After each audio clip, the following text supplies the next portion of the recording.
وا نہ کرنا فرقہ بندی کے لیے اپنی زباں، چھپ کے بیٹھا ہوا ہنگامہ محشر یہاں، وصل کے اسباب پیدا ہوں تیری تحریر سے، دیکھ کوئی دل نہ دکھ جائے تیری تقریر سے۔ اس کانفرنس کا ہم نے عنوان عشق رسول اور اتحاد امت کانفرنس رکھا ہے۔ عشق رسول ایک مسلمان کی بنیادی ضرورت ہے، اور اس کے بغیر نہ ایمان متحقق ہو سکتا ہے اور نہ ہی ایمان مکمل اور مضبوط و مستحکم ہو سکتا ہے۔ ہم صحابہ کرام علیہم الرضوان کی زندگیوں کو جب دیکھتے ہیں،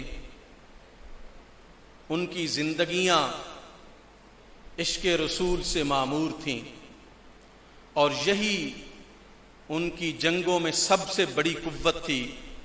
کفار کے سامنے اگر وہ ڈٹ جاتے تھے تو وہ مصطفیٰ اور خدا کی محبت کی وجہ سے ڈٹ جاتے تھے۔ یہی ان کی زندگیوں کا ایندھن تھی، اور انہی پر جو ہے وہ ان کی زندگیاں چلتی تھیں، ورنہ کھانے پینے کے لیے تو وہ ہمیشہ غریب ہی رہا کرتے تھے۔ جس چیز نے انہیں مالا مال کیا ہوا تھا وہ عشق مصطفیٰ تھا اور محبت خدا تھی۔ اس کو ہم کچھ حد تک جو ہے وہ چھوڑ چکے ہیں، بلکہ کافی حد تک چھوڑ چکے ہیں۔ اس لیے میں نے اس عنوان کو منتخب کیا ہے کہ ہمیں عشق رسول کے ساتھ آگے بڑھنا ہے، محبت رسول کے ساتھ آگے بڑھنا ہے۔ اعمال کی اس وقت تک کوئی حیثیت نہیں ہے جب تک اس میں محبت رسول کا عنصر شامل نہ ہو۔ رسالت مآب صلی اللہ علیہ وآلہ وسلم نے فرمایا، لا یؤمن احدکم حتی یکون ہواہ تبعا لما جئت بہ، کہ تم میں سے اس وقت تک کوئی کامل مومن نہیں ہو سکتا جب تک اپنی خواہشات کو میرے لائے ہوئے دین کے تابع نہیں کر لیتا۔ تو اس کا مطلب یہ ہوا کہ انٹیگرل پارٹ ہے انسان کے ایمان کا اور اسلام کی زندگی کا رسول اللہ سے محبت اور عشق۔ اسی روشنی میں ہمارے مجاہدین نے بڑے بڑے معرکے جو ہے وہ سر کیے، اور رسول اللہ صلی اللہ علیہ وآلہ وسلم کی محبت کی وجہ سے ہی آج ہمیں جو کچھ اسلام نظر آتا ہے، ہمارے بزرگوں کا پھیلایا ہوا، اس میں ہمیں محبت رسول اور اس کے عشق رسول کی چاشنی ہمیں نظر آتی ہے۔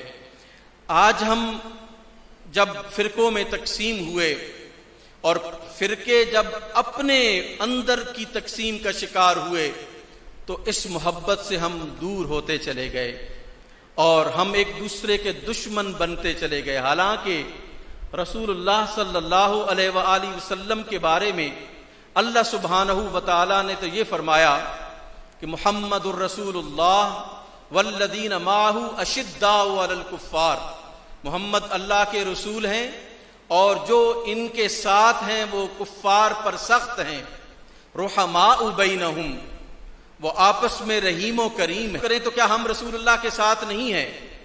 تمام امت رسول اللہ صلی اللہ علیہ وآلہ وسلم کے ساتھ ہے، اور ہم محبت کا جب دم بھرتے ہیں تو پھر ہمیں رسول اللہ صلی اللہ علیہ وآلہ وسلم کی معیت کا اعزاز تب ہوگا جب ہم ان صحابہ کے نقش قدم پر چل کر کفار کے لیے شدت پسند واقع ہوں اور اہل ایمان آپس میں رحیم و کریم ہوں۔ یہ ہمارا اعزاز ہونا چاہیے۔